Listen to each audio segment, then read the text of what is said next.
Welcome back. Apparently, the coffee cup is not mightier than her sword. Holy crap!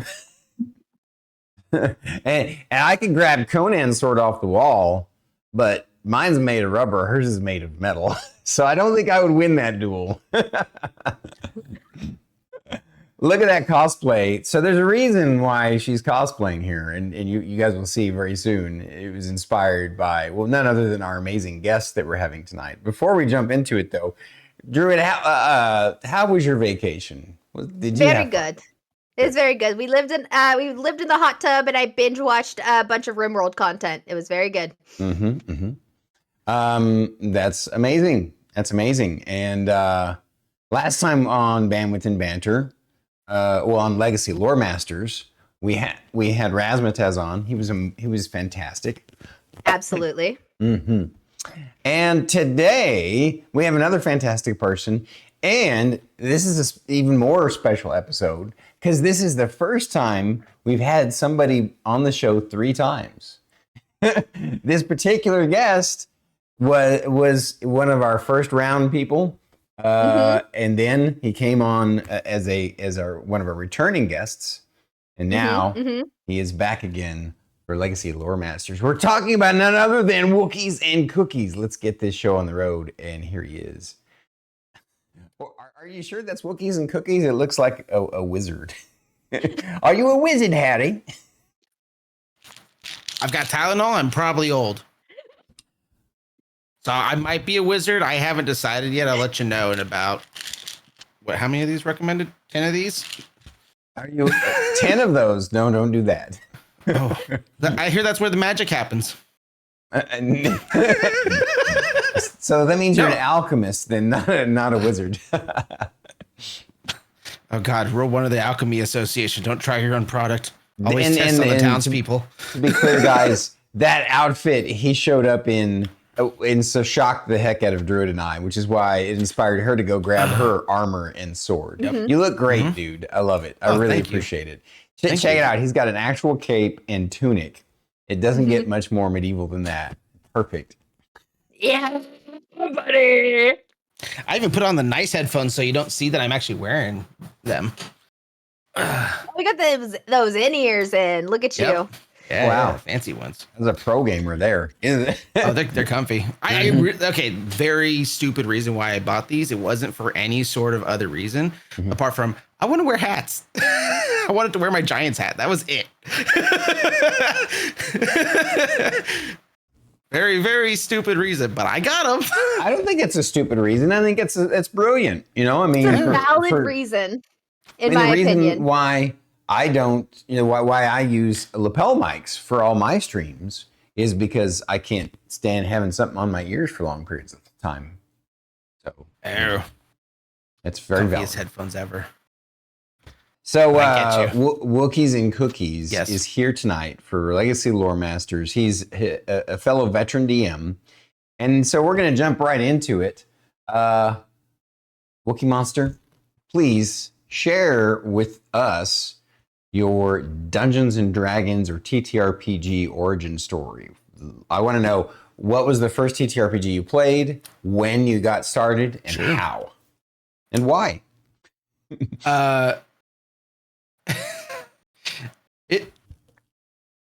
The start of it was an interesting deal. I was always interested in Dungeons and Dragons, anything like that. Yes. Yeah. But I went from one nerd hobby to another nerd hobby. So I was very deep into Warhammer 40,000, the miniature game. Right. I met one of my best friends, Death and Berries, or Nico, there. One of the smartest guys I know, but is very, I hate people about everything. Yep. And we used to have, he showed up to my local gaming shop and said, you know what? I want, I can, he was originally the DM. He was like, hey, I'll run a DM. I'll be a DM. And then after hours of the shops, people can stay and play. So of course I was like, I have nothing better to do. I don't bartend till like 9 o'clock at night. Let's go. So I would stay after shop closed about like 5 o'clock, played D&D with them, and that was my first introduction to any RPGs like that. Which edition was it? It was the original Pathfinder, the book she's got right there, Gotcha, which is gotcha. the reason why she owns that copy. And it pretty much became where that was my intro, was just being an absolute menace, as I normally will. I have a couple funny stories there. I'm sure some people have heard them before, of how basically my character somehow evolved into a demigod within a what 10-year campaign, I think, something like that, where the lore of the world ended up it being a demigod. That's cool. It was just kind of one of those deals, and then eventually evolved into me DMing, because I don't know if anybody notices, I talk a lot. No, collection. No, you and I are the most quiet of the two groups. Yeah, of the group. You know, you're definitely we're the most quiet. crazy if you think that. Ooh, I think I've lost my crazy. I think I've lost my crazy trophy in the recent, Stormkeep. The recent Stormkeep acquirements. Drew, I love that. All right, so you kind of glossed over how the story of you becoming a dungeon master. I was getting there. Okay, So I'm sorry. It's okay. I got distracted by the little Pathfinder altar, and I love it. Nostalgia, it rules. Yeah. So basically, what happened was Death and Barriers got tired of DMing, because he would DM. He you get into that stuck where you're forever DM within all your friends groups. Yeah. Because no one else has either done it or is willing to do it. It scares a lot of people, especially on a first pass.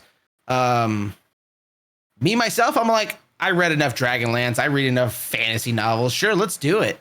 And then it ended up being where I hosted, I think, like a couple games at the shop, and eventually evolved into where we started doing it in my parents' backyard. Yeah. Started off with the backyard, the legendary backyard D&D Pathfinder runs.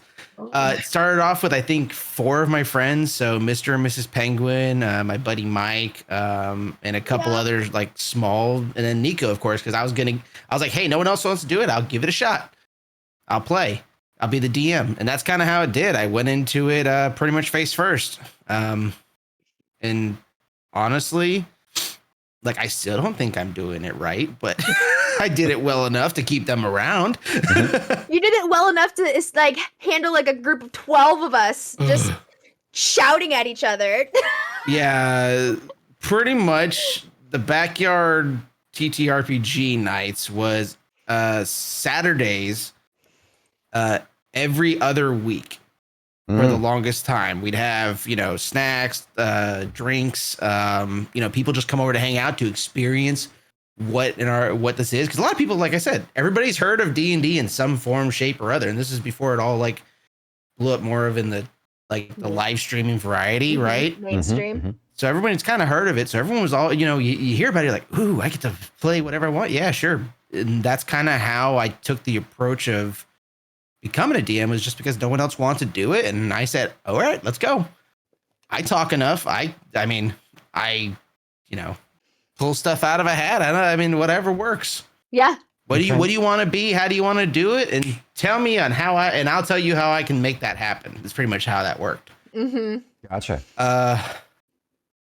Very much, just main answer to the question was nobody else wanted to do it.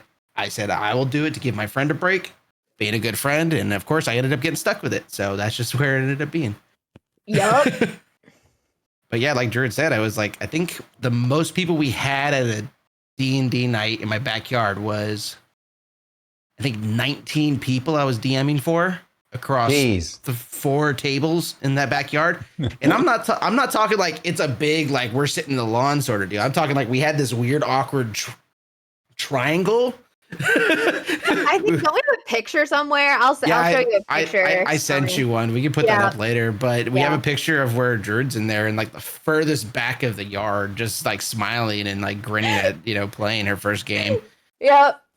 And just, it's an experience, just popping in. But that's pretty much how I got into it anyways. I didn't know anything about what's Pathfinder. What is this? Nico had every Pathfinder book and he handed it to me and said, here you go, I'll help you. So Yep.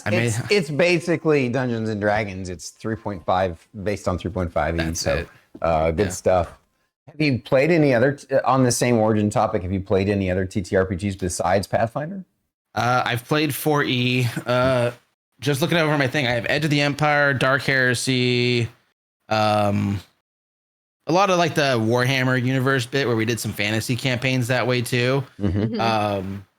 We did Edge of the Empire, which is a Star Wars one, which is like does like the weird like D10 system that I'm not a big fan of, but I get it. Yeah. Yeah. I mean, I've done a couple. I tried doing Shadow. What is it? Shadowrun? Yeah, Shadowrun. I tried one of that once, and I just wasn't feeling it. But I also can chalk that up to I probably just wasn't playing with a good group that really talked to me to be much about it. Yeah. Well, Shadowrun is it's very understandable that you would like. Even I'm not a big fan of the mechanics. There's some of them within it that are just hard to teach your players. And it seems like a game that you have to do several times over and over again, and really like that theme to get into it. The lore of it is really cool. That's why I wanted to play it, DM it so bad back in the day that but my players were having trouble wrapping their head around the mechanics of it. And so I was like, you know what? I'm gonna force it. Not by I converted D20 instead of using the Shadowrun mechanics. I just used the theme of the world and all of you just converted the cybernetics, the guns, all that stuff. And I am a massive fan of just going to the hobby store, pulling down a random hobby book, and then reading. Yeah. Like that. I don't care what it is. It's like, oh, Cthulhu Mythos. Okay. Ooh, Battletech. Okay. Like that's what I'll do. But I'll convert it usually to what ends up being a D20 based Pathfinder or D&D system. I'm with you on that. I like that a whole lot better. Once you know a system, it makes it easier just to convert it really quick. Yeah. Yeah. Yeah. Versus, oh, here's a new way to do everything. Some of them are very much designed proprietary style, which makes it very hard to convert it. But I also can kind of understand why they did it to kind of stand out a little bit. Yeah, that's like Palladium is a percentile dice system. It's a percentile system. I've seen the hundreds, before. You okay there, Chesty?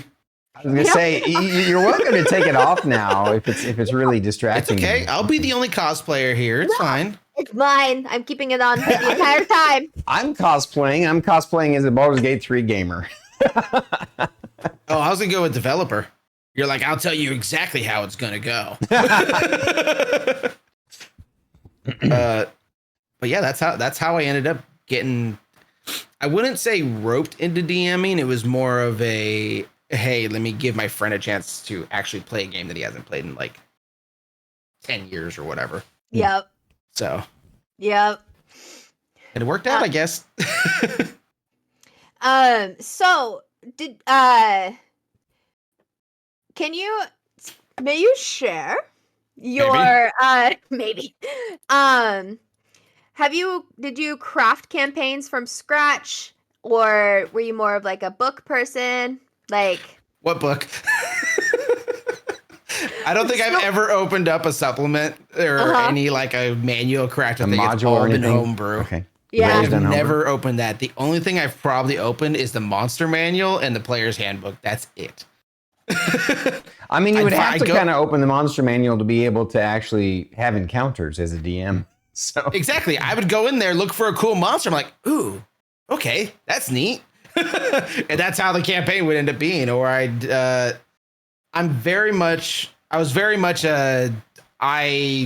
didn't have anything planned ahead of the sessions because there's just too much going on. It was more of just, let's dive in. Let's see what the players want to do. And then I made the story as we went. That was one of the things that kind of helped me, was just making it up as I go, which is not anything I would advise anybody going into it. Some people are just very fast at just making shit up. And then the players make it work. I'm a big fan of the hybrid, which is you create the skeleton of a campaign as a guide, but you still are open to making shit up as you go along, because it'll make it fit and be Yeah. more interesting. And so you have to be able to, that's actually a highly valuable skill for a DM. And for you to just do all of it on the fly, you have a wild and radiant brain. There was a couple times where I'm already several shots into a bourbon and I did like, hey, we want combat. I'm like, all right. I draw a square and just add some squiggly lines on it. I'm like, there you go. And I fill it in as they find out their places as I think about it. That's essentially how I did it. Yeah, sure. I read sometimes some of like the modules and stuff, but I'm like, this is just too much. I mean, my brain, no want to ready. So I push it to the side. I'm like, that's cool pictures. That's basically it. And what also helped me was like, this was like before AI started becoming a thing where you can go to like those random map generators for stuff. And it would just randomly make a thing. And I just go, bam, there you go. You know, and then the world would basically, I would build the world around what the players wanted. Mm-hmm. Because I mean, say for example, I know I have one lawful evil character every time he plays. None of us could see or tell. Blah blah blah. He had a magic cloak. Blah blah blah. That's metagaming, ma'am. And then of course you had the lawful good. So I had both extremes of the alignment scale for that. So it was kind of just I made it. It's like, hey, you guys meet in a tavern. And then based off of what they were talking about or what they discovered, here comes the NPC that changes your entire life and where you're going. I mean, that's basically how I do it. I'd shove something in there, see what sticks, and then whatever catches their attention is where I start building the world out from where basically, I mean, they start walking. Imagine, you know, somebody has a line of hallways with a bunch of doors. Whatever door they choose to open up is the one I'm going to sit there and try to build off of. I mean, somehow I think we ended up in a Barrows place at one point where there's like a bunch of mounds and like a little city in the middle of it that was a bunch of grave keepers. And I ended up making a 4 horsemen to come in there and scare the living willy out of them. You know, every story needs a big bad. Right. And so I made an undead army. Nice. Very cool. And I made them fight a horde mode, which they all loved. I don't know. I can't remember how I did it or what rules I used. It was a D20 of, you hit, you don't. Pretty much it. So, I mean. Beautiful. But yeah, I definitely feel like with you, how like with your games, it's definitely one of those like, I feel like you had to be far more open considering how many players you had and how many of us were like, there was like the brand new, never created a character before. And I'm just like, I just slapped numbers on the page and I said, I don't know, but I'm just going to make tea. Exactly. I mean, I'd make whatever works. That's basically how it is. As long as everybody at the table's having fun. I mean, that's really all I went with. Like, I think we had like new people every other week or something like that. Yeah. And then the first time Druid and Fate showed up was an interesting deal. They had been theory crafting characters for years. And I'm like, okay, you can bring your totally complex and crazy characters into this. I don't mind. Druid just shows up. She's like, I want to heal with tea. I'm like, go for it. There's not a rule for it, but roll. I'm just throwing stuff out there. The point is to get it, set the hook. That's it.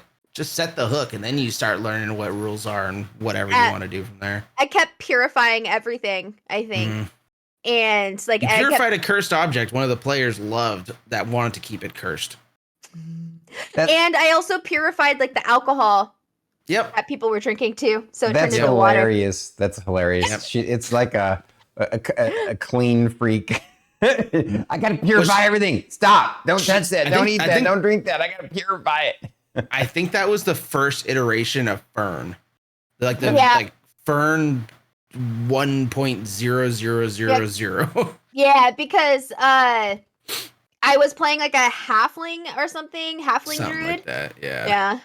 I wish I had that character sheet still. But yeah, it was like a halfling druid, and I was just like kind of derpy, and I don't care. But we're having a good time. And I'm going to purify this because it's dirty. I had another group of friends that showed up in the middle of her playing that want to all be werewolves. I'm like, sure, you're the good werewolves. jumping across buildings, Matrix style. One rolls a one, falls between the cracks of the buildings, and break his ankles. I mean, it's all. It was all about adaptability at the time for me. So no, I never truly took any guidebooks or like stuck to an exact like, hey, coming to this. I mean, I've never been like that. It's kind of just been like, hey, what do you guys feel like doing today? That's pretty much how I winged it. Yeah, Gotcha. I do Gotcha. appreciate like because with you it was definitely so relaxed and it was so easy to like have people come and go, and it was definitely like a true hangout session, and we have something to focus on, but like half the group can like not be paying attention and just chatting with each other, and the other half could actually be playing, and we could like jump Playing in the and out story. as need. And it was just like chill without any stakes, and it was like I think it was a really good introduction to how you know How it you can want to actually come. be. Yeah. Yeah. Come and play a game that you want to play. That's basically it. Yeah. And that was almost 10 years of that campaign. And I still have Mr. and Mrs. Penguin. Mrs. Penguin just asked me like a couple months ago. She's like, what really happened at this point? Can we play this story again? I'm like, I don't remember shit. You were asking drunk Wookiees about what story he was on that day. I took no notes. You, in fact, were my people that did the notes. You're like, oh, but what about this? That's right. Glad you remembered. At least one of us did. That's pretty much it. Yeah, I think it was really cool to be able to watch like such a chill experience. Some where people it get wasn't turned like off of like constant rules lawyering. I didn't want that. Yeah, rules lawyering is the bane of almost every DM. Although I've met DMs who were rules lawyers too. And that's really, it's just sort of the enemy of fun. You have to realize that the rules are there as guidelines to help facilitate what's going on mechanically, right? But Some ultimately, people love that too. You just need to be flexible. It's all about the fun. Fun is king. So. Some people love the structure and organization of the rules to the letter, which is fine. You can like it that way. Just find yourself a group that enjoys that way. Agreed, Yeah. 100%. Yeah, I'm not knocking it. It's just Don't that, shoehorn it. I don't know. There's a way. There is kind of an extreme that people can take it where they end up being toxic at the 100%. table. Yeah, but it's the same way. If you got a table full of folks that enjoy the rules, and then you throw the wild card and they're just there to like make themselves a story. It can go both ways. For myself, it's just like find that group that will likes playing the way you do, and that's the easiest time of it. yeah. Versus, hey, I'm going to come in and I'm going to tell you how I'm going to do it. It's like, what? No one wants that. So I experienced that with the D&D group, and I'm just like, bruh. I'm sorry. I destroyed so many things for you. You can't find an airsoft team. That was like us. Can't find. I mean, you found a D&D group that's better than us. So I mean, hey. We got lucky. It was the power of the randomness of the internet for sure. But yeah, man, airsofting. Ugh. Anyways, still So tender subject. speaking of well, I lost my segue, but It's a great segue. Yeah, You have the great next- two the wheels next- on the ground. You're leaning forward. Just go for it. the topic at hand next is, and I think I'm really interested in this one from you because I feel like this would be your bread and butter right here. And that's, what is your DM like bread and I style like for butter. designing interesting NPCs? What voice can I make today? That was legitimately it. What voice can I make today? What mood is everyone in?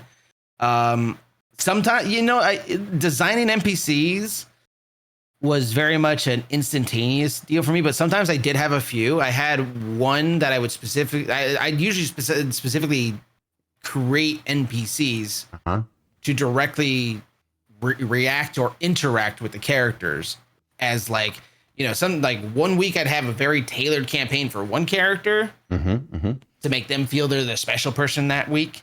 And another one I'd have for that character, and then we'd move it and then that train through.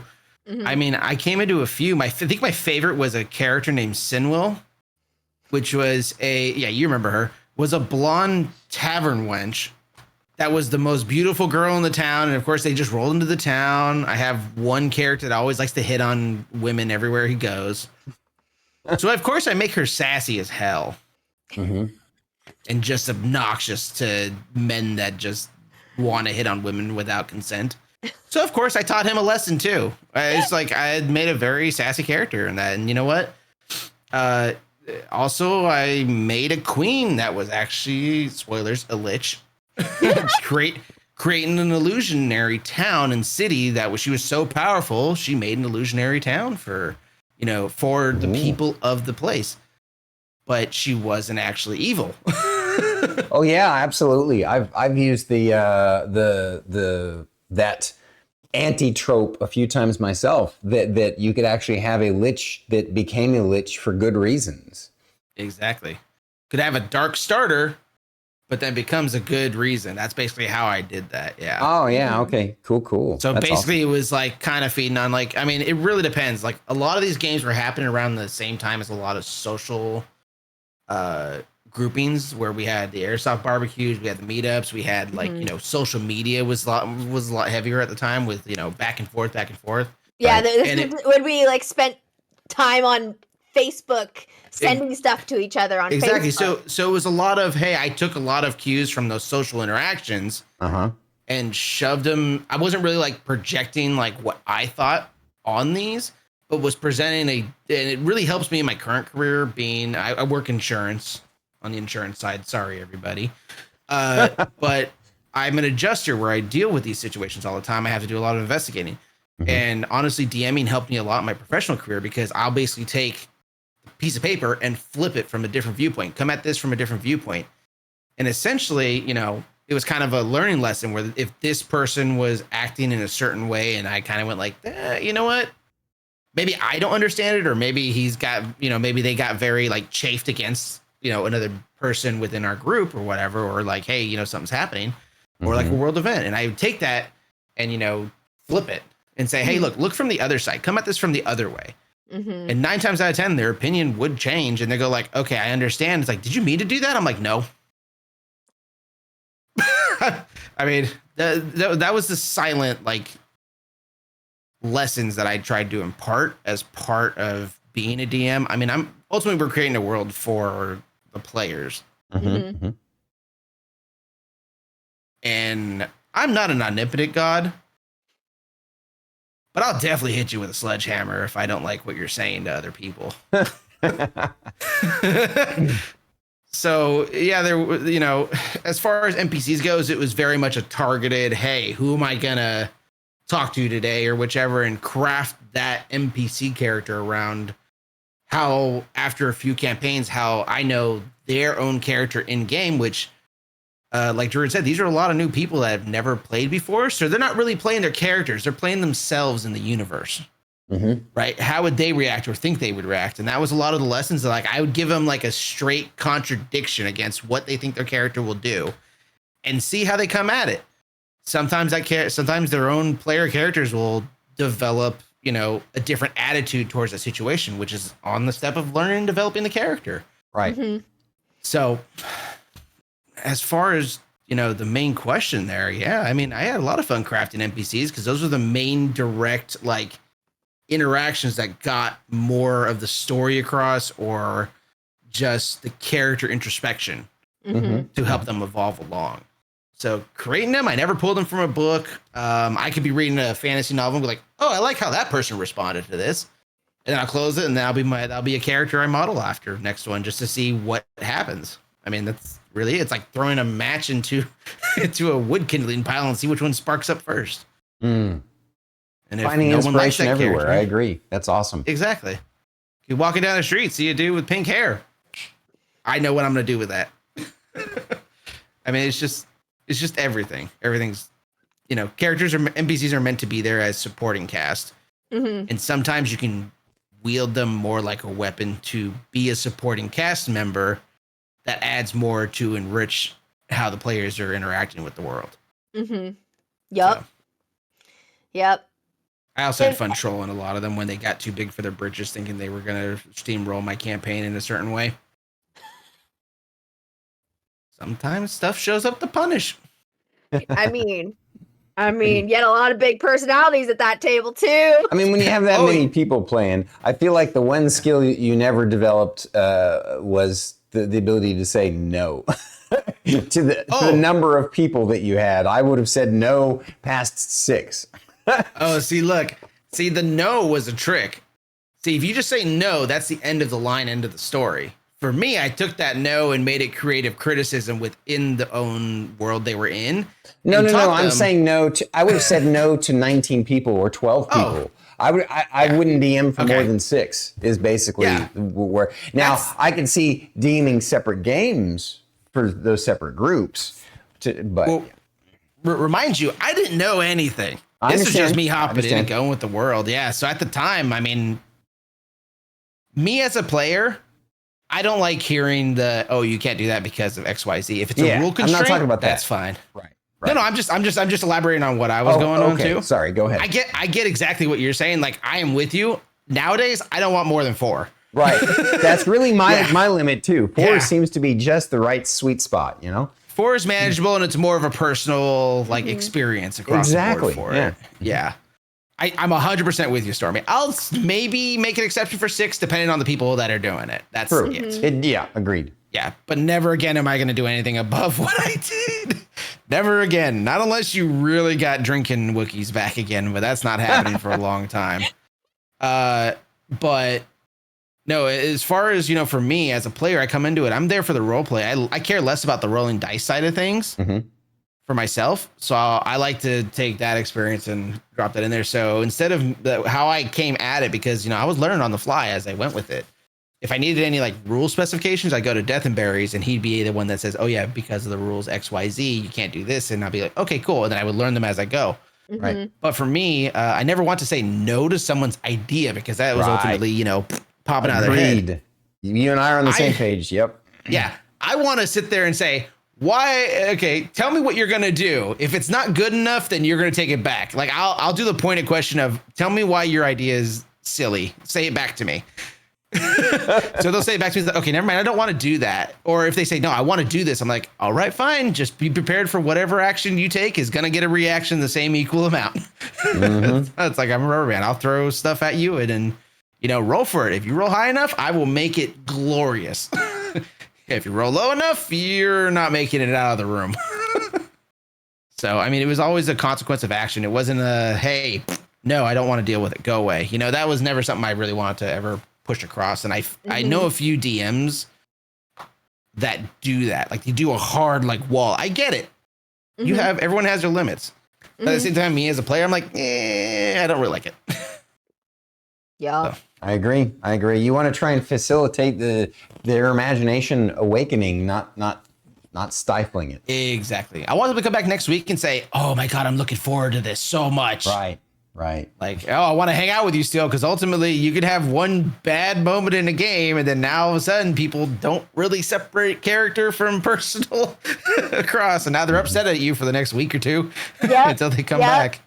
I experienced that, and they were coworkers. And I'm just like, God, no, please. Hey, Jared, that's like working where you hobby. Oh, sorry. My bad. We'll keep that one that goes in the bin. Sounds like an inside joke that we don't want to know the inside of. You don't. No. It was an I told you so in the friendship, and she knows exactly what I'm talking about. I do. So does Fate. Anyways, it's just really much encouraging their imagination. I never wanted to discourage them having an idea for anything. Agreed. Walls are meant to be broken. I want to see you break them. If you can break them, I will craft it around how you broke them and what you're doing next. Beautiful. Yep. Assuming I'm sensing a theme, but we're gonna ask anyway. I'll take it. How do you go about crafting interesting encounters? That was something I initially didn't do much of, where I didn't think about it much. Probably towards mid to end of those campaigns in the last few years, I did try to at least plan a little bit. I took a lot of inspiration from puzzle rooms, because puzzle rooms were one of the coolest things. I love doing those, right? So like escape rooms, hey, you pull this lever or a different thing happens over there or whatever. Or I would take, the classic trope of, oh, you walk into a haunted mansion, stuff happens. Like I started kind of doing that a bit more, and it did definitely help. But ultimately, for me, it didn't really fit my style on it. I'd have like a broad, okay, I know this puzzle is going to be somewhere in here, or this interaction is going to be somewhere in here to push the story along. Right. But how you like what's around it or how it happens or whatever really isn't that clear, because it's really down to, where are they going today? Because it could be maybe they don't want to go into the creepy house today. Maybe they want to go down to the tavern and start a bar fight. It was like, okay, that goes into there. So I'd make I think I had like a journal on my like side nightstand for the longest time. Because surprisingly, I'd have more ideas waking up from a dream and just jotting it down and then going back to sleep again, half awake and half alive. And I'd try to like decipher. I'm like, what was semi-coherent Wookiees trying to say here? So a lot of my interactions were slightly planned, but it was more like a pool. It was kind of like, the deck of many things where you roll a dice and say, hey, what's happening at this point? Right. Mm-hmm. That's kind of how I did it. I'd make a list of interactions or like puzzles and stuff that I had kind of a pre-built plan for, and I would inject it into where it would fit. So it'd be less of, hey, they're doing this today. No, it'd be more of a, hey guys, which direction do you want to go today? And I give them like 3 different options on the map of where you want to go. And that would be the campaign for like the next like 3 or 4 sessions. And by the time 4th session, everybody knew like that branch would be done.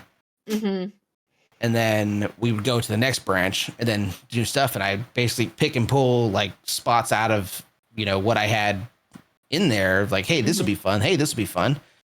I think I had one where I think one of the last ones I did was basically an obelisk shuffle game where it was like a ghost maze where it started shifting. You weren't here for this, Druid. Basically, It was a ghost labyrinth of a town that had gotten wiped out by that queen I mentioned earlier. And that was her origin story. So there was like ancient obelisks that people were messing with that didn't know actually what they did. So basically every time one of the party members touched an obelisk, the labyrinth would shift in a certain way. So how like you have like a 4 quadrant map. Yeah. And then one of those squares would shift entirely to match up. And depending on where they went to, that's kind of where they would go. So they eventually got lost and stuck.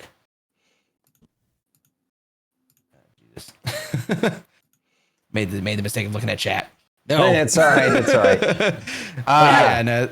So that's kind of how I approach puzzles. Approach absolutely. Those interactions. What about in regards to entertaining encounters with like monsters? Monsters would be more the classic combat, but I tried to do like the classic, hey, we're all going to roll initiative. Hey, we're all going to, go into it exactly the way the book describes it.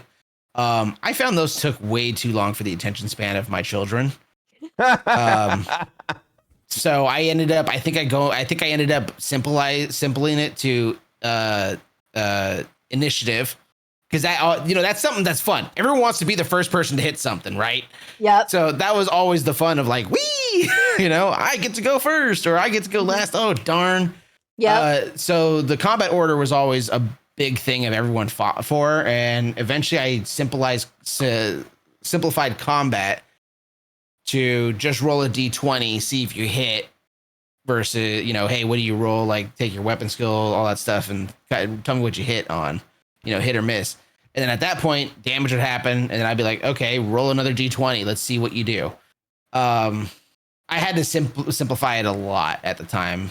Yeah, I'd probably want, like, in a more formal setting as a DM, I'd probably want to do, like, the, by the book combat. Well, because it's easier to kind of stick to, hey, what's happening? How can you perform within this? That's what the rules are there for, to guide you through that weird, complicated thing where everyone's swinging at different stuff. And at the time, I wasn't really playing with a combat map. This is all in everybody's heads. Theater of the because mind. people would shift around so much. I'd have one big super map there, and I'd have like 3 different interactions going at once. So I'd kind of walk around the table and fill in as I go.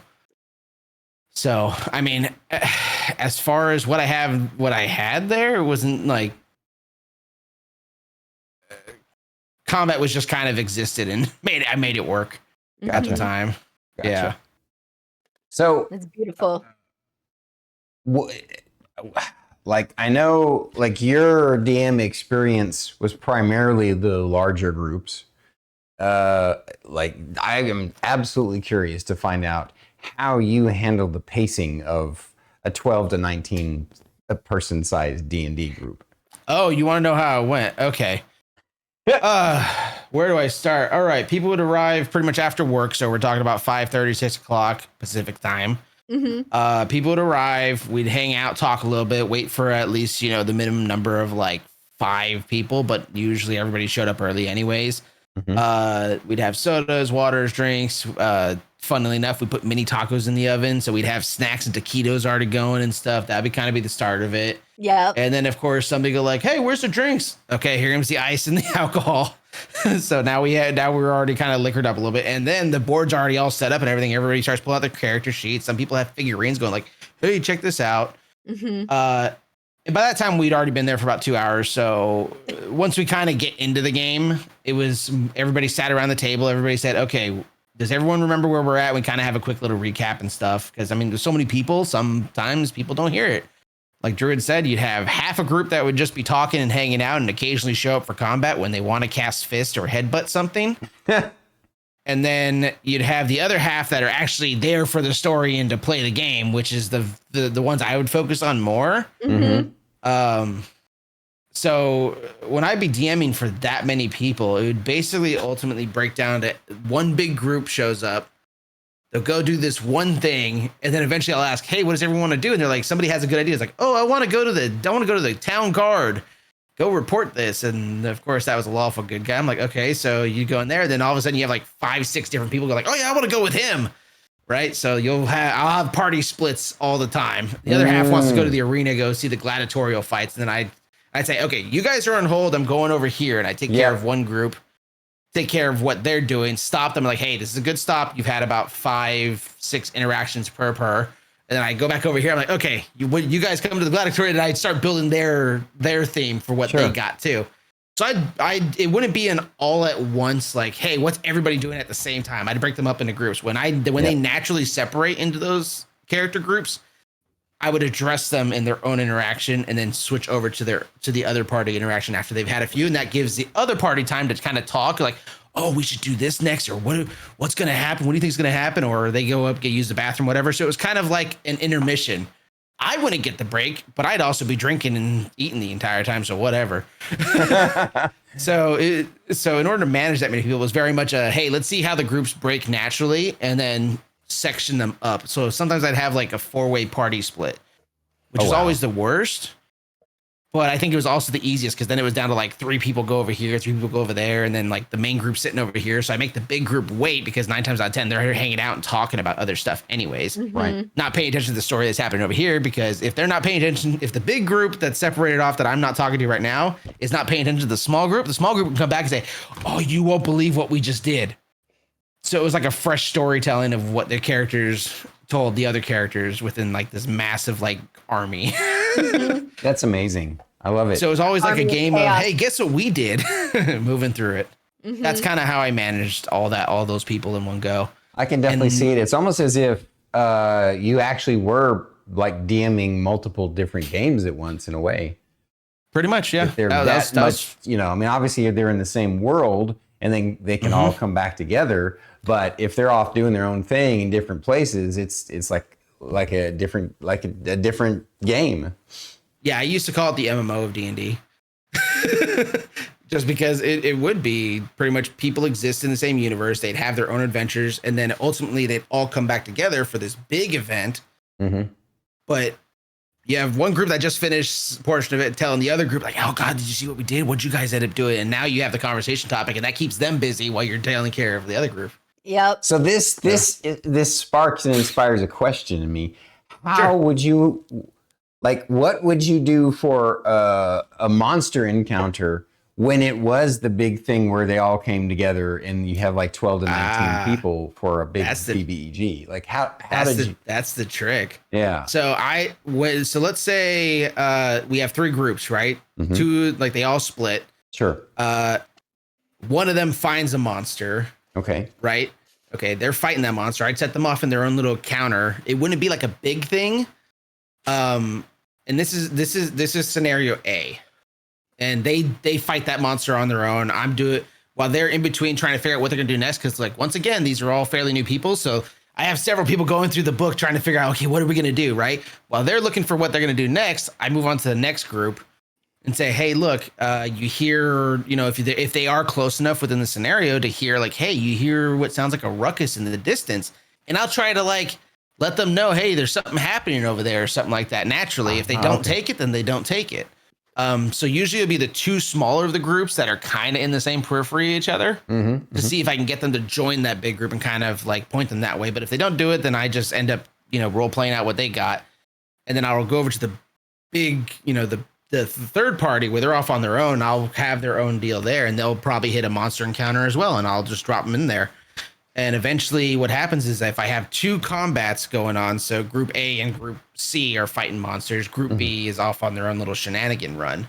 Right. Group A and C, I'll try to get the monsters to either get killed off earlier on one party or to help direct them into a bigger scenario, which is the big scenario I would have planned there. So like say, hey, group A killed the monster, group C is still fighting the monster. Group A discovers some key intel on the dead monster body or whatever, where they realize they've uncovered a bigger thing. And now the bigger thing starts happening, and group C is still fighting the small monster, but is rapidly getting overwhelmed by the other stuff. So, I mean, I could have multiple combats happening at the same time, but I always found a way to kind of link them together coherently enough to where the players think that it's all happening independently, but really I'm kind of guiding them to where I want them to be at some point. Did you ever like have a single, encounter where all three, 19 people or 12 people or whatever are fighting one monster? Did you have to beef up the monster so it would survive, or did you just put a monster in that was so far above their regular challenge rating? Like, how did you balance that? So usually when we'd have one of those scenarios where we had a lot of people in one go, I would build almost the entire game around that one scenario. So like I said, I had the Undead Barrows town, right? Right. That was one of the examples. They went into the town thinking like, oh, it's bright and sunny, and then all of a sudden here comes the big baddie. So I'd have one really big like here is your ultimate goal to beat this one thing, right? The big scaled up monster that nobody could beat at their current time and level. But then he would leave on like the villain arc, I'm doing my speech and walking away thing, And then what I would do, I think the ones I enjoyed the most were a lot of people showed up to these campaigns looking for like the big battle scenes, right? Like, Lord of the Rings, Ride of the Rohirrim. So I'd throw out a lot of smaller monsters and be just numbers game them, right? So I'd basically treat the small numbers as a large volume, but minion status. Right, so easy to kill, easy to move through, easy to cleave through, but the sheer scale of being overwhelmed to force them into a decision to either run, stand, or get out, that sort of deal. So, I mean, with that many people there, you kind of have to do that. You can't focus on individual monsters of them fighting against them. There were a few, and yes, I did scale up, obviously the stats of them. I would like take a simple zombie that what is it? HP 5 HP with necrotic bites and stuff. Right. And drop like double the amount into there. You just couldn't do it any other way. Right. Sometimes I'd have like, a couple of them in there where they're a little tougher than normal. I'd crank them up to like 15 health and, a little bit more AC to force them to kind of try against it. There's just no way around it. Yeah. So really my favorite thing was just make them get that large battle sense of like they're part of this big thing, and then basically allow them to go crazy and do it as much as they can. And if somebody gets swamped, then, they're out for the session. I never really killed a character. It was always if you hit 0, you're just out for the session, which was fine for a lot of these folks because they were just there to listen, experience a story, or drink and eat. So there was never like anybody was ever butthurt about like getting knocked out for the day. Yeah. Interesting. So. Very cool. Yeah. Yeah, I just really appreciate the relaxed way, like your DM style. I think it is really important that people could just be like, you know what, I can just wing it and we can have like just not a serious session Chuckle and just fun, hang yep. out and have fun. Yeah. And like it can be a far more relaxed thing. It doesn't have to be handcrafted every session and blah blah blah. You know, it doesn't have to be the story doesn't have to be there from the start. Like Yeah. you can just get together and have fun and fuck shit up if you want to. That was one of the specific reasons why I kind of, would craft the story for the player that was there for that day.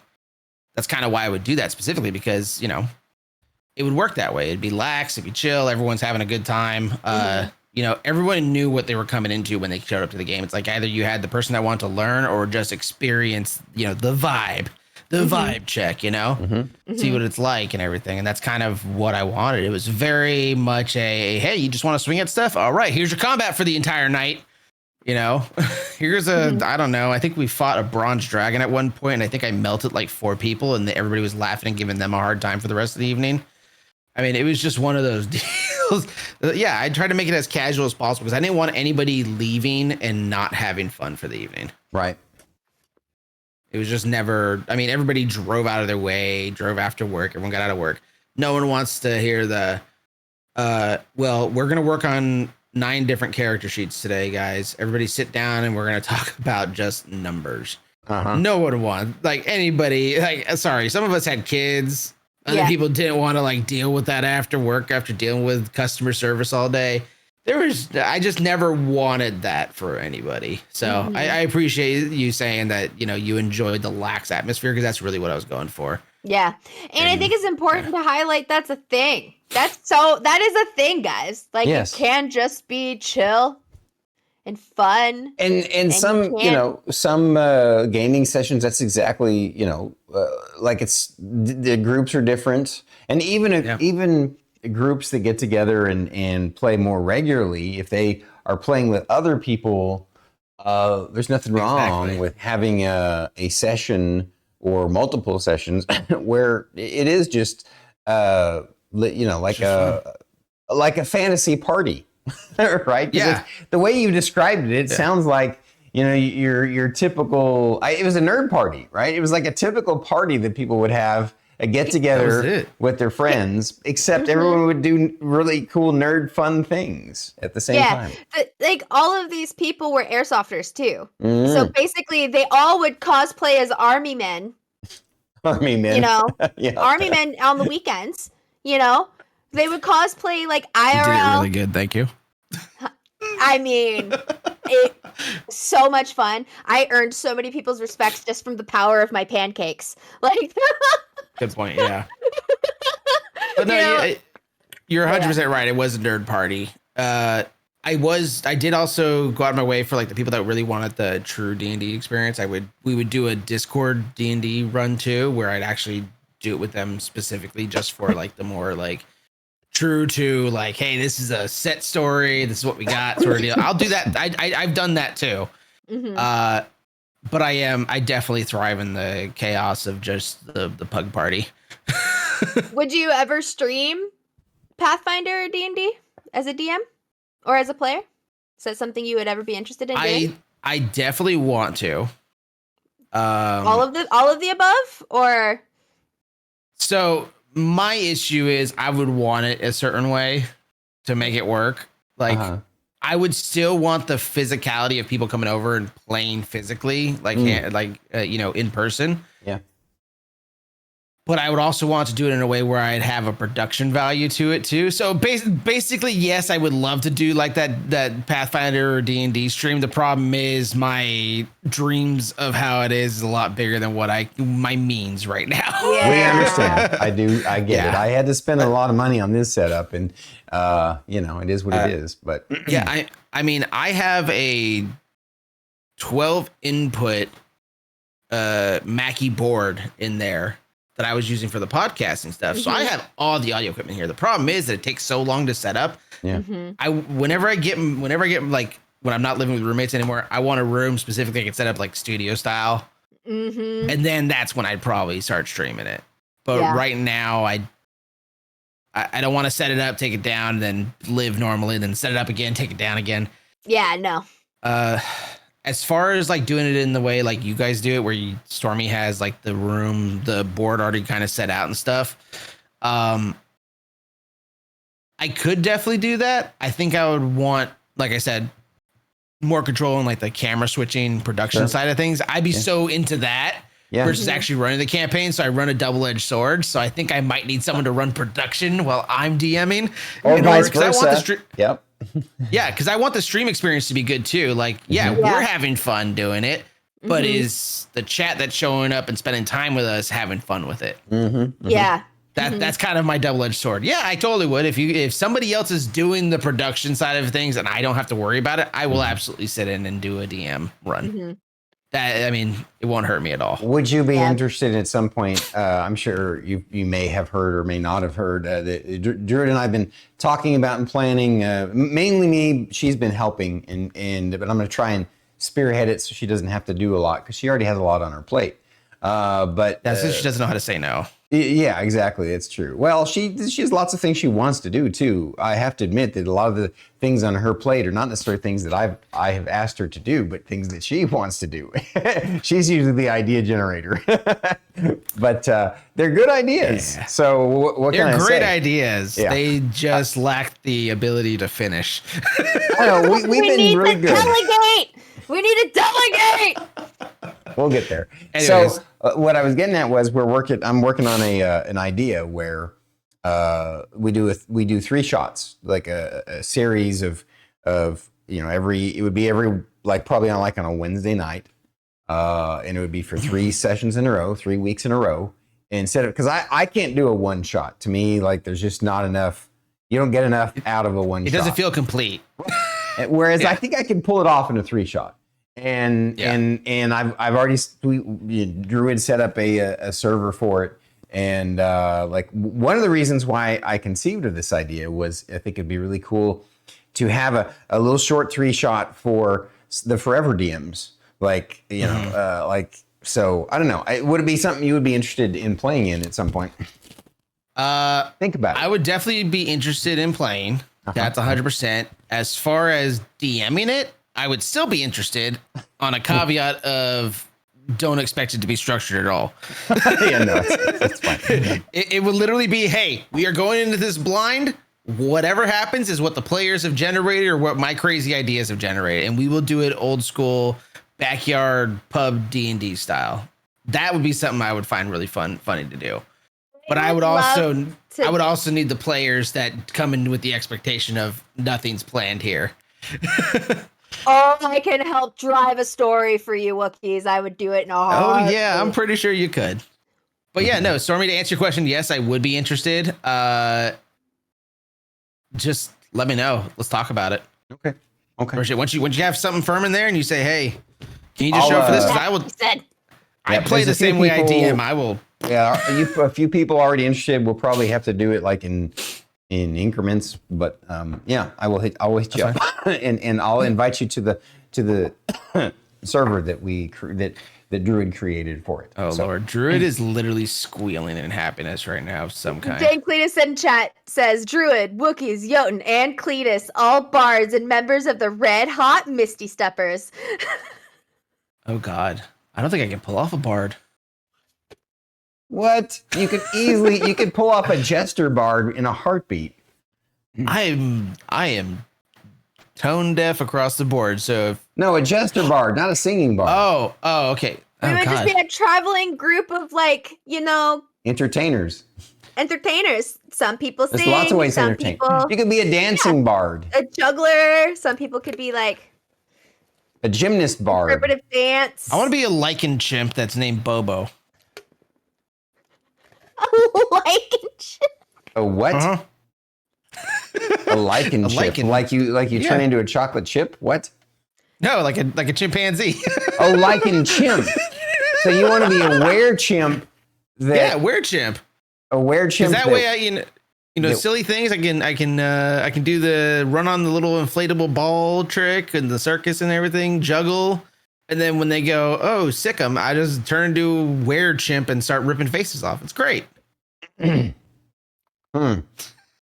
There's so many weird things I can do with character. I think my best one I had fun with was a halfling barbarian that was bitten by a werebear. So when he transforms, it's like a small teddy bear with a giant battle axe screaming at the top of his voice running into battle.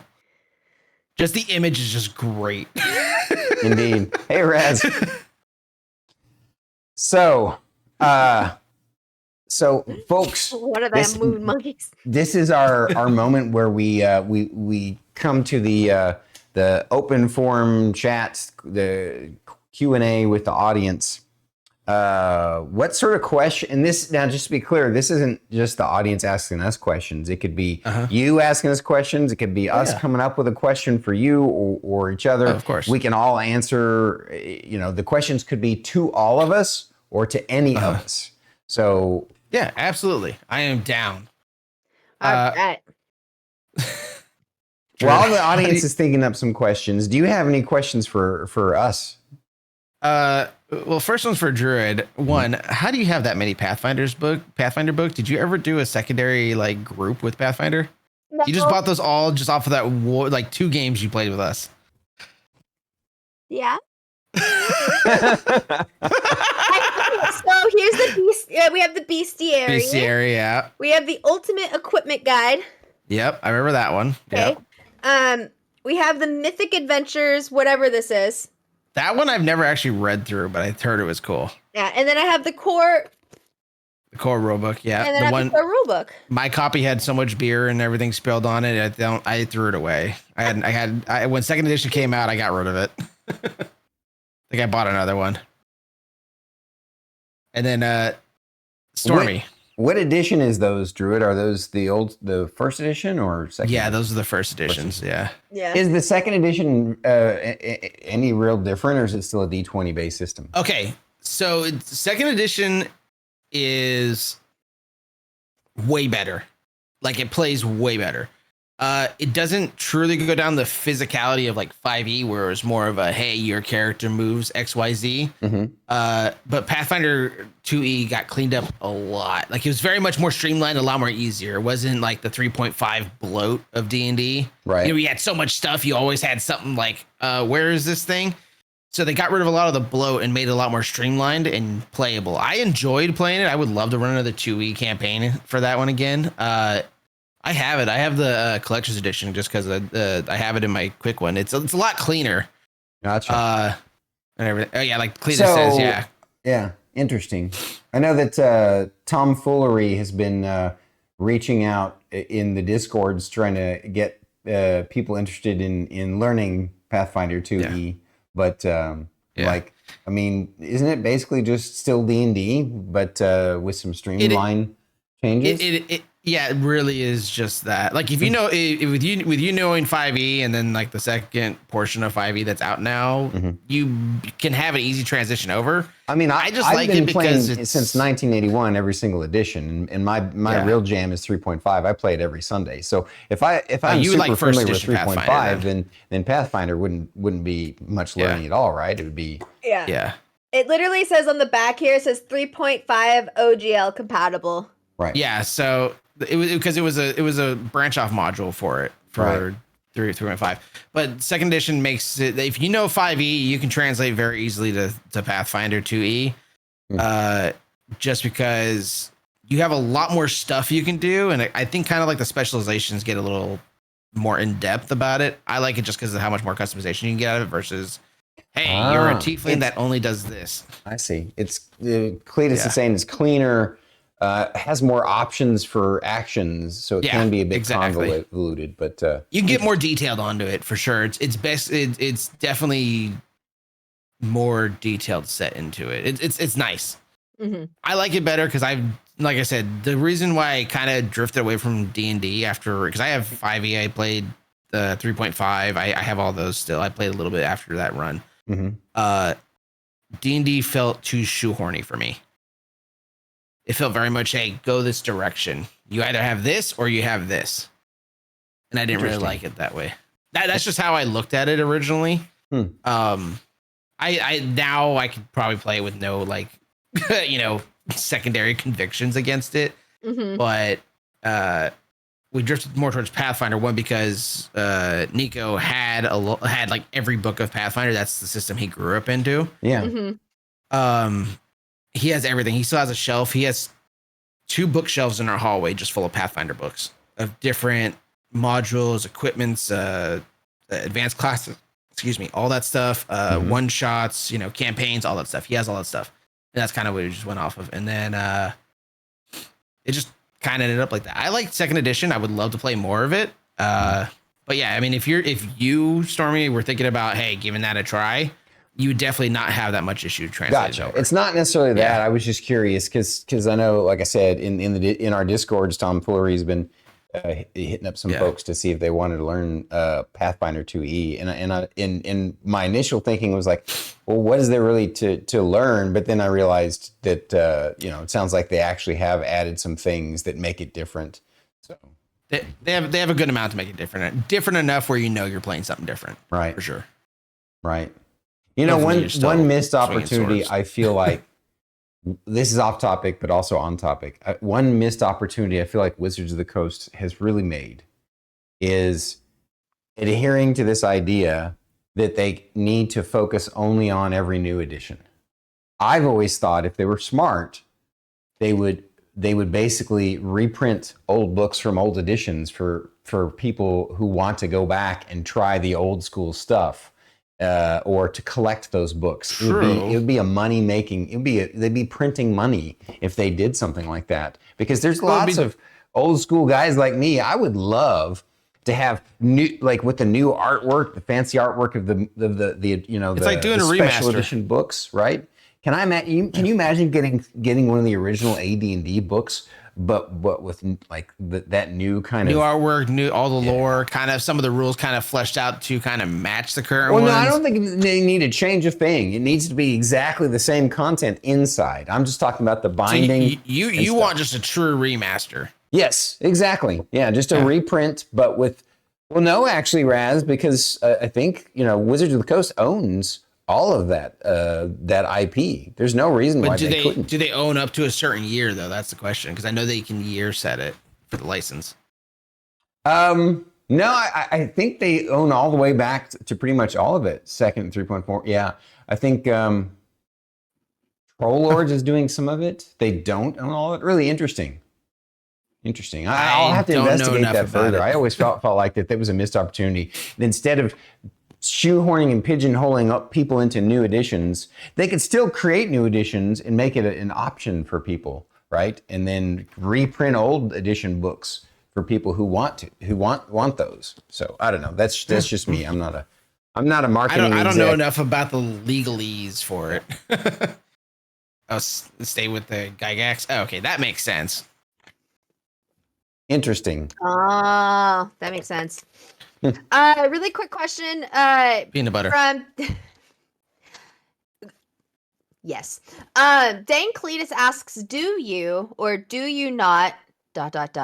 have capes for the entire class? Yes and no, because I don't have one big enough for Cletus. I'm sorry, man. You're just a hulking monstrosity of epic man meat. I can't help you there. I'm sorry. True. Druid, definitely not, because I don't have napkins nearby. Oh my god. What a dick. That was perfect. Stormy, I got another cloak for you, brother. I'll have one here for you. Yeah, right. Absolutely. That was good. That was a good joke. I would have gone with, I don't have capes, but I can make you crepes.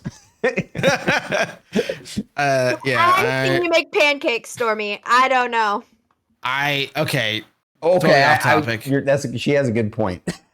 I'm a horrible pancake maker. Even if you give me the box, I don't know what the hell I'm doing with it.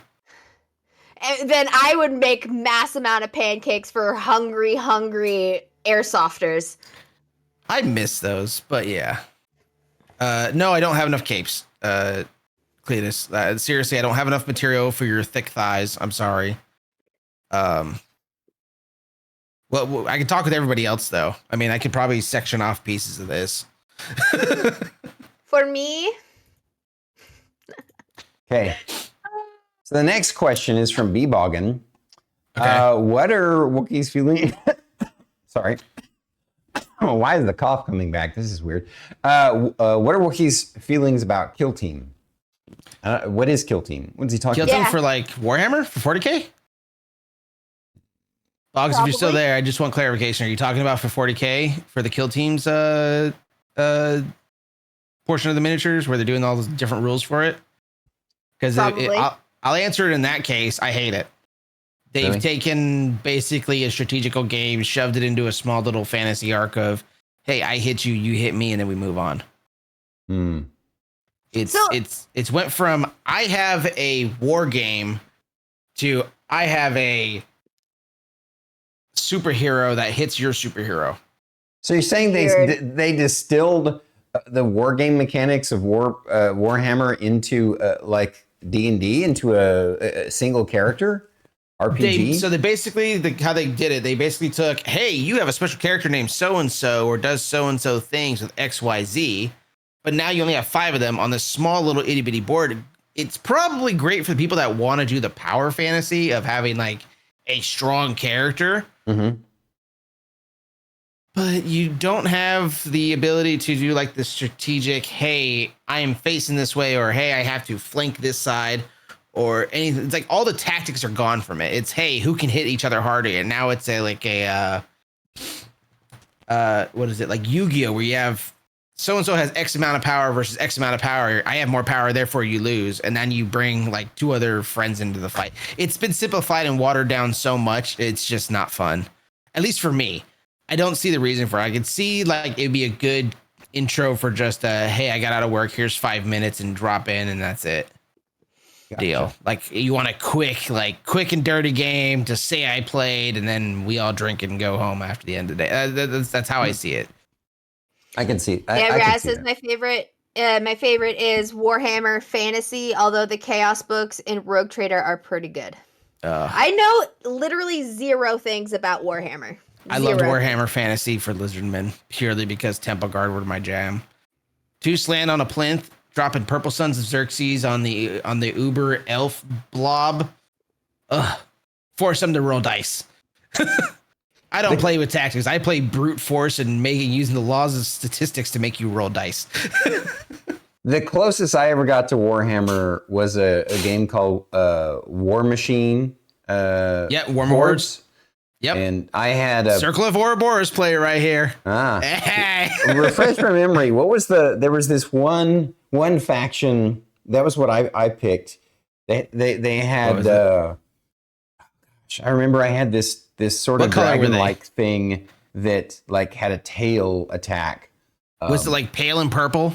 Yes. Was the artwork kind of like it? Yes. I know which one you wanted. It was the dragons of something. They were like corrupted dragons and stuff that had like weird like alien vibes going on. Yeah. That's I remember them. That was At the time I was picked. playing Warhammer Hordes, they were not the greatest, but they also weren't the worst either. They were like perfectly middle. I did that. Okay, that is one game system I did not like. They tried way too hard to compete against GW, and they lost horribly because they kept trying to change stuff to meet the power scale. So they released a new model, and then it became wildly overbalanced, and then they tried to go back and nerf everything or rebalance it. It was the atypical you doomed your own game sort of scenario.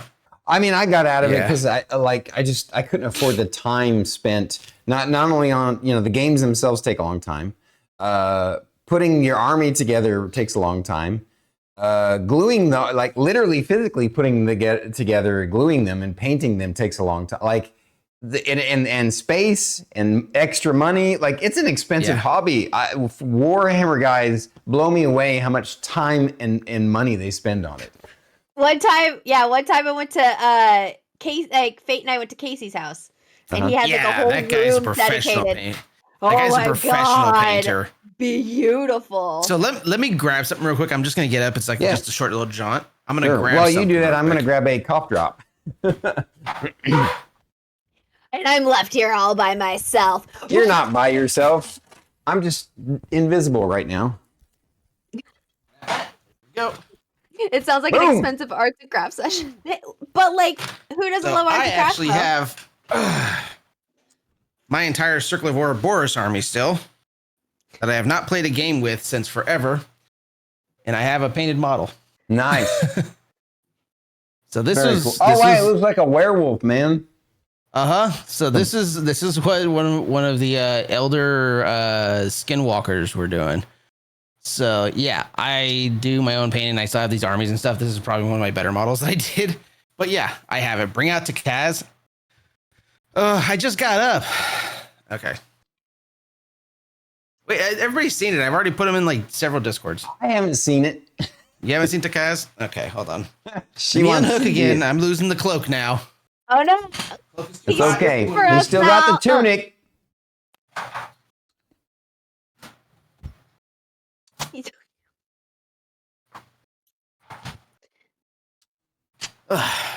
Okay. So Takaz is my lizardman that I built for D&D on my last campaign I was a player in. Mm-hmm. And he's a lizardman poison ranger for a homebrew. Whoa. Where'd you get the model? That was something I found. It was a 3D print file. Somebody designed it. That's cool. And then I painted it up to be a sapphire gecko. So I took the scheme of the what is it? A sapphire, I think, Malaysian skink. Mm-hmm. And that's what I modeled him after. And then I kind of just painted it from there. So I also make and paint those, and Nico does all the 3D printing stuff. I mean, you saw it, Storm, when you came over. You saw the print line. Yeah.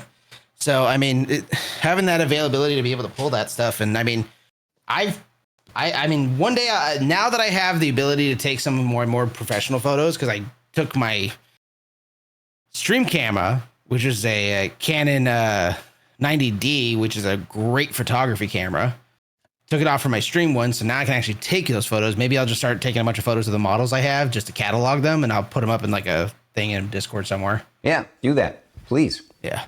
So if people were interested to see that, I will definitely start working on that, but I have to make a little photo box. I But think yeah, the next question's yours, Druid. I'm definitely not going to ask it because it would feel too kind of what? it would feel weird for me to ask this question. Oh, come on. We're all friends here. Razzmatazz asks, who Yeah. was the better wizard, Gandalf or Stormy D? Stormy, because he brings the magic of friendship to communities all the time and actually brings everybody together. Gandalf is nice with bringing the Middle Earth members together, but he never really made them friends apart from probably the main group of the 9. True. Stormy brings together what?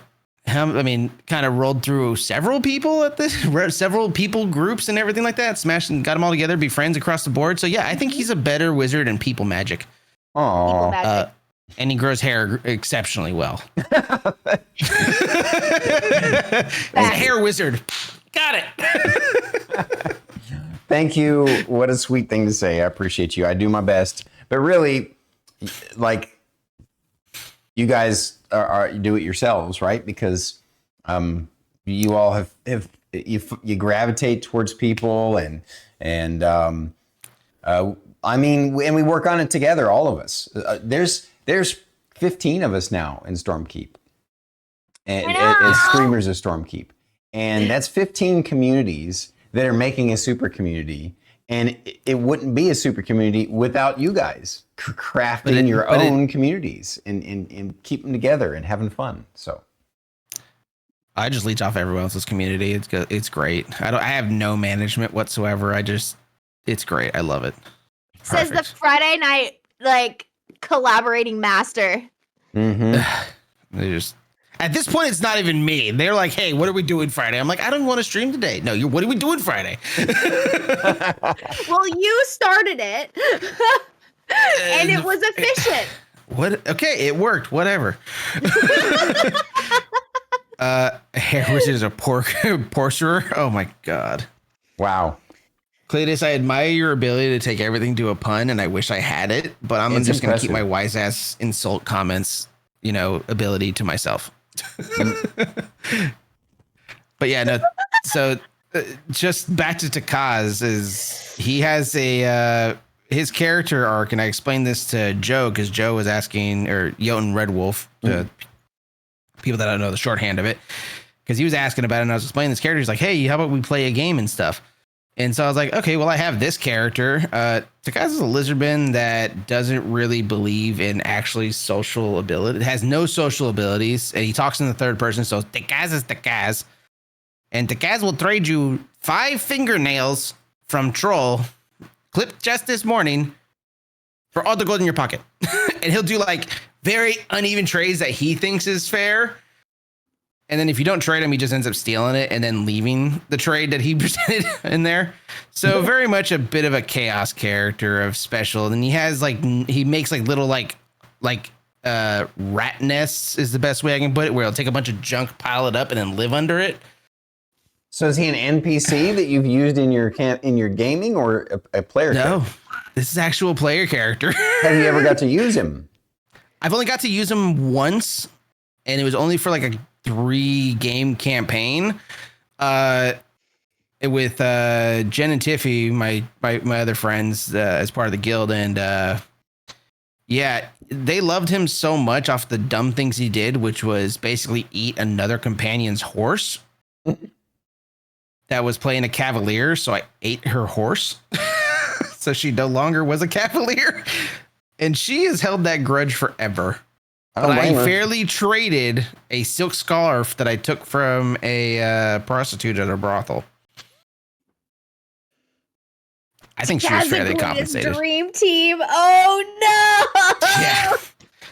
Takaz is just unhinged in the weirdest possible ways, and since he doesn't recognize he's doing anything wrong because he thinks it's all right, it's a lizard man out of a swamp. There's not much that he can really thinks is wrong or right.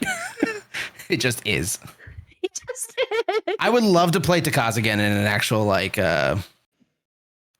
game again. What level is he? What level is he now? We only played like 3, so I think I only gotten to like level 2. Oh, but even then, it was just such long like groups, and it was just like perfect. And I would love to flesh him out more. I think he's a character that I definitely want to keep in my pocket for like potential mishaps. I don't have his character sheet anymore, so I'll have to like redo one. So I'll probably bring Takaz into like a fresh campaign sort of deal, or if somebody just wants me to play like a NPC for a day, I'll totally do it. Because I think Takaz just showing up in a random adventure is like, where's my gold pouch? Or where's my shoe? Like he'll take shoelaces for just because he found them valuable for something he was making at the time. He's like, he thinks he's an alchemist, but he keeps making poisons for some reason. Like, they're not even good poisons. They're not poisons like most alchemists would say, this is a poison. No, this is just a drool riddled bottle that he found, or like a little bottle, like a little like cork that he just soaked in his weird juices he found on the ground and mixed together and said it was magical. Like, it doesn't do anything. So he's a con artist and a thief. It doesn't realize it. I mean, it might be septic. So he tries to treat somebody with his magical potion, but it really could just be a bunch of horse manure that no one's really acknowledged yet. That's what I'm saying. He's like, you don't know.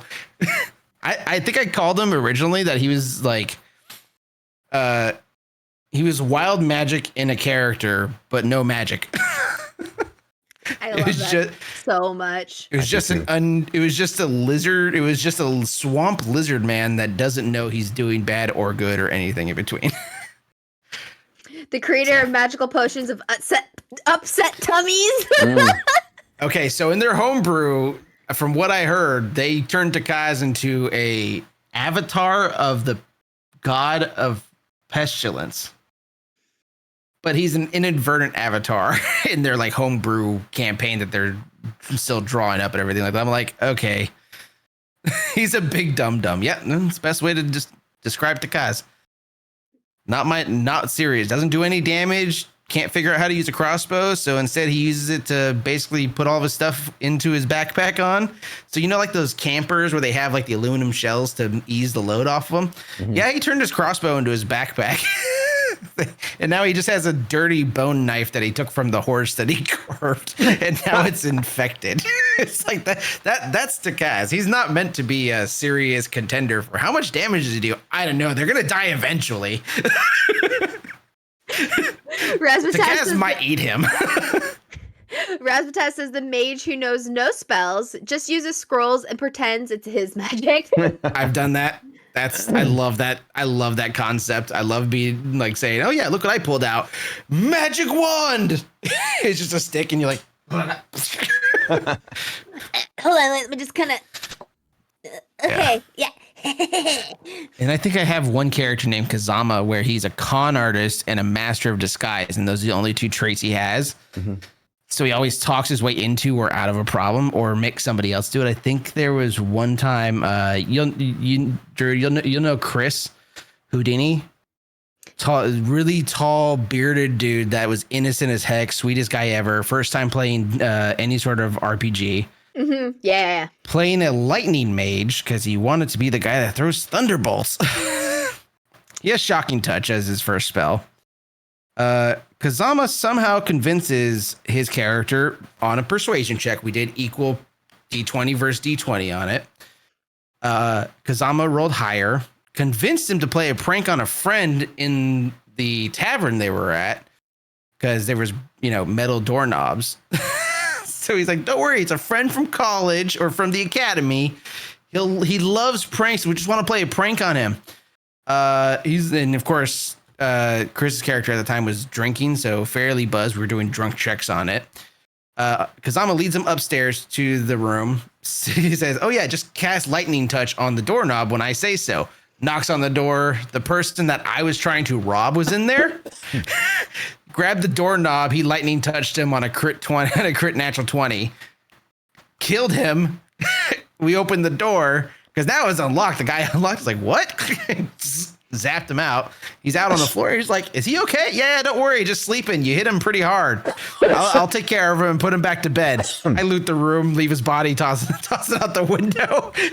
And his character never knows. Meanwhile, the person playing the character is absolutely upset because he's the nicest guy. He's like, you just had me commit homicide, but you don't know it. You don't know it.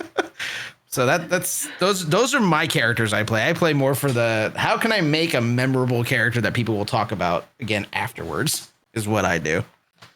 It's well, and sadly we're to that point. We're getting close to the wrap up of the show. The time has flown, but it really has. I would like you to share one D&D Pathfinder TTRPG story, or just in general, your something you want to share with us before we wrap for the night. I'm sorry, I will be honest. Mm-hmm. My headphones are currently dropping out. 1 second. Let me switch to the actual ones. I think I accidentally sat on the piece that connects the longer cord. I can hear you guys again. Okay. What was the question? I was saying it's about that time where we wrap the show. The time has flown very quickly. So what I'd like you to do is share some anecdote, some story that you would like to share regarding your D&D experiences with the audience, with the folks here. Oh, my oldest and most favoritist character, Spoonie Findalampoulos. He was a gnome ranger that ended up becoming a badger knight, riding a dire badger with a ballista, which was just a crossbow on the back of this guy. And that was my first experience when we did it. In the original Pathfinder, there were actual rule sets for a badger knight. It was a homebrew class, and I still have the PDF for that just in case. So that was the first character I played in the game with Nico, where he was DMing when I first got introduced to D&D. There was a gentleman in there that was very much I'm going to orate my entire existence into this game. The people that want to tell who they are. Yep. Yeah, everybody was fed up with his shit. Oh no, he was like, I'm talking like obnoxiously. Like he would like, oh, my character's the greatest in the land. He's defeated giants. I'm like, okay, chill, Chad. So we eventually got annoyed with him. He was playing a dwarf, and I had to double check. And I did this out loud. I'm like, hey, is this still true that dwarves can't like swim at all? And then Nico goes like, yeah, of course they're boulders. They just sink. We're in a harbor district. Guy's doing his oration at the edge of a dock. I accidentally charge him off the thing and kill his character. He doesn't come back for the next time. And he's been there since the beginning of the campaign, which we were about 12 sessions into it. Never told him it was on purpose. It was accident because he was doing it in the middle of a damn battle. in the middle of a dark elf invasion. He's just like sitting there talking himself up and explaining his accolades to anybody that would listen. And he just would not be quiet after multiple times of that. So yeah, you have some bad apples, but if you can switch it into a way that is comedically great, because the rest of the group knew I did it on purpose. He never found out I did it on purpose, though. So I'm telling the internet I did it on purpose. You hear that, internet? Yeah. Well, that is a wonderfully chaotic, perfect encapsulation of everything you've shared with us, and I love it. Sometimes DMs don't enforce table etiquette, but players definitely can too. That is the moral of the lesson. That is very, very true. It's been a wonderful treat. Wookiees, this is the third time we've had you on Bandwidth and Banter, our special edition, and I can't wait. I'm looking forward. I hope that we can definitely arrange where you can join us for one of the 3-shot sessions. I think it would be a hell of a lot of fun. And I would invite you if you want to do your lizard character to Kaz. Oh, I can bring it to Kaz? Oh, yes. We'll have to talk about it because I need my little horseshoe knife. Okay. Excellent. Oh, I'm definitely interested, definitely excited. No, this has been fun. Thank you for inviting me again. I'm surprised you guys haven't banned me from this yet. Come on. You're one of the Lord and Storm Keep. We love you, Wookiees. And I'm serious about you coming and visiting when you can, okay? Once I have the ability to drive up there, I definitely will, because I want to see the lair. And maybe I'll roll up on like one of your guys' like Saturday like surprise stream and just go, hi. And then drive back. Let's plan it instead. Just go hi and then just drive away. Bring you guys donuts. You and I can talk about something like that. Yeah, for sure. That would be funny. Oh God, Druid's art. Her little brain is like clinking off the walls of her empty skull. In there. When ideas float around, that's why they get so all consuming, because there's so much space for it to float around in there. I'm just imagining a small pebble and a very large coconut. Okay. All right. Perfect. With that'd be clarified. That is everyone's wildest dream come true. Exactly what he said. Thank you so much, Wookiees. It's been a treat and an honor. Thank you for having me. Guys, we'll go check him out tomorrow on the usual Adult Swim Friday night jam sessions. Yeah, we're not doing some of the big super group games. We're going to be doing Ale Tavern. I believe I have to get with Nomi because I think it's going to be a 3-pack with me, Food Safety, and Nomi, and we're going to try to adventure our way through a tavern. Ooh. So we'll see. Neato. Very cool. All right. Thanks again, bud. Yep. I love him. Of course. I'm so happy that you and Fate introduced him to me. And it was my honor and treat to be able to go visit him in person and get to know him better. It was just one weekend last year and we had such a good time. That's why I'm like, I want to do it again, but up here. And I'd be totally fine. If he wants to bring the gang, I'll put them up in a hotel and everything. So, we'll make it happen.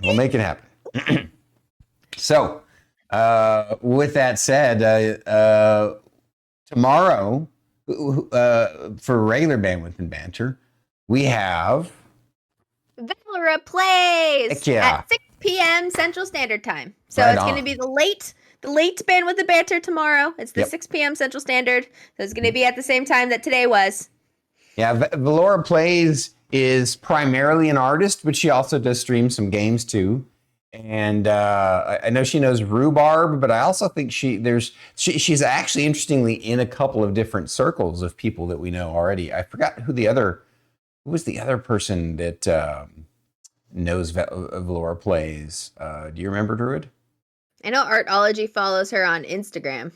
It was Artology. Yeah, it was Artology and maybe someone else. At any rate, going to be very different kind of interview for B&B, and can't wait. She's very excited, guys. Yeah, she's got a very, very serious, tight community. Not when I say serious, they're seriously fun and hilarious. So can't wait. And I think that's all the announcements I got. You got anything to add, Druid? No, I love you guys. Agreed. Same. All right, let's pull this wrap up, shall we? Thanks for coming to the show. Please drop a like, subscribe, and comment down below. If you're listening to the podcast, Please rate and review the episode. we're Bandwidth. And Banter. Thank you. And good night.